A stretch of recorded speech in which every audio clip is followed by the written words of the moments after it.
کتاب ملت بیضا کی پھر شیرازہ بندی ہے، یہ شاخ ہاشمی کرنے کو ہے پھر برگ و بر پیدا۔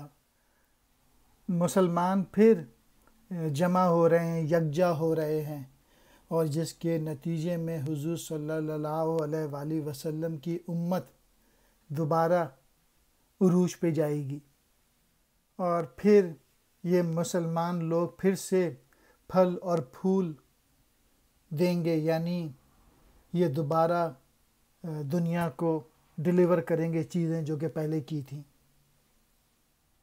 برگ و بر، پتے اور پھول، شاخ ہاشمی یعنی مسلمان، شیرازہ بندی یعنی اتحاد، اتفاق، تنظیم۔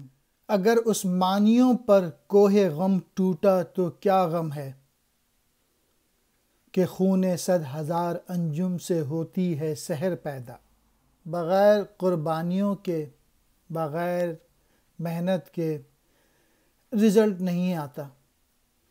جو عثمانی تھے، جو ٹرکس پہ جو ظلم ہوا تھا، اور اس کے بعد ہزاروں لوگ مر گئے تھے، اور اس لہو نے رنگ لایا جس کی وجہ سے ان کی نئی صبح پیدا ہوئی۔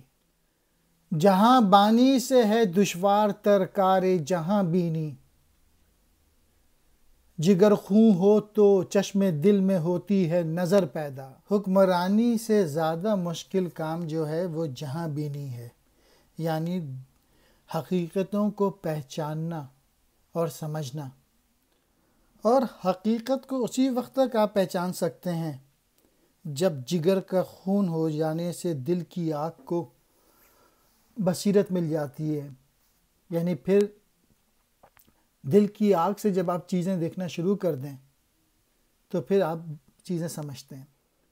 ہزاروں سال نرگس اپنی بے نوری پہ روتی ہے، بڑی مشکل سے ہوتا ہے چمن میں دیدہ ور پیدا۔ 500 سال کے بعد اقبال جیسا تھنکر ملا تھا مسلمانوں کو۔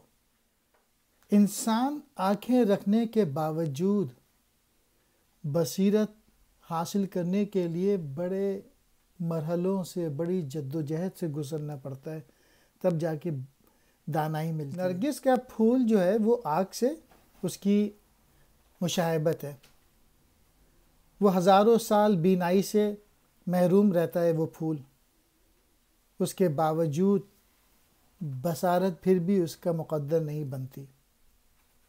اگر کوئی آپ کو ویژنری مل جائے، اگر کوئی آپ کو ایسا مل جائے جو کہ آپ کو گائیڈ کر سکے تو اس کو چھوڑیے گا مت۔ ایسے دانا لوگ دنیا میں کم ہیں بہت، اور نادان لوگوں سے دور رہیے گا۔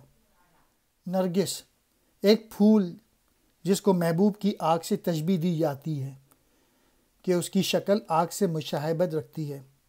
بے نوری، آنکھوں کا روشن نہ ہونا، آنکھیں جس کو دیکھ نہ سکیں۔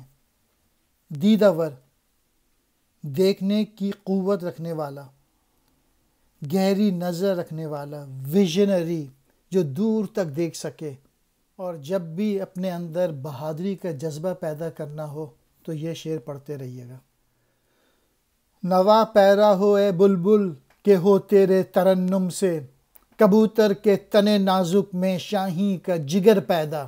جو بھی لوگ کمزور ہیں ان کو یہ شعر اپنے پاس ہر وقت رکھنا چاہیے، ہر وقت پڑھتے رہنا چاہیے تاکہ کسی سے ڈرے نہیں، اور بہادری کے ساتھ سر اٹھا کے چلیں۔ یہاں بلبل سے مراد اقبال خود ہیں۔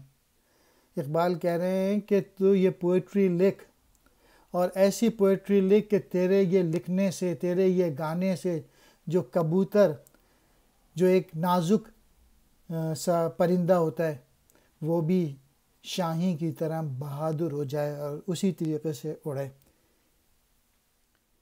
مسلمان پھر ابھریں اپنی قوت سے، اور جو مسائل درپیش ہیں ان کا مقابلہ کریں۔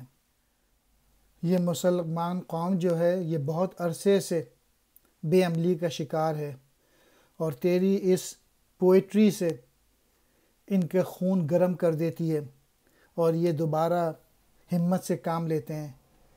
تو تجھ پہ یہ لازم ہے اقبال کہ اس قسم کی شاعری لکھ، تیرے سینے میں ہے پوشیدہ راز زندگی کہہ دے، مسلمان سے حدیث سوز و ساز زندگی کہہ دے۔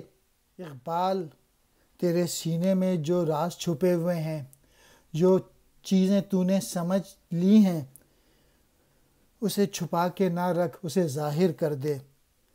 اور مسلمان وہ راستہ اختیار کریں کہ وہ اپنی زندگی کے اصل مقصد تک پہنچ جائیں تیرے باتیں سن کر، تیری پوئٹری۔ مسلمانوں کے نوجوان لوگ جو ہیں، یہ اپنی بے حسی کے وجہ سے، اپنے عمل نہ ہونے کی وجہ سے، آنیسٹی نہ ہونے کی وجہ سے، انٹیگریٹی نہ ہونے کی وجہ سے یہ اپنا وقار کھو بیٹھے ہیں۔ تو ان کو بتا دے کہ یہ چیزیں دوبارہ کرو، دوبارہ آنیسٹ ہو جاؤ، دوبارہ محنت کرو، تاکہ وہ اپنا کھویا ہوا مقام حاصل کر لیں۔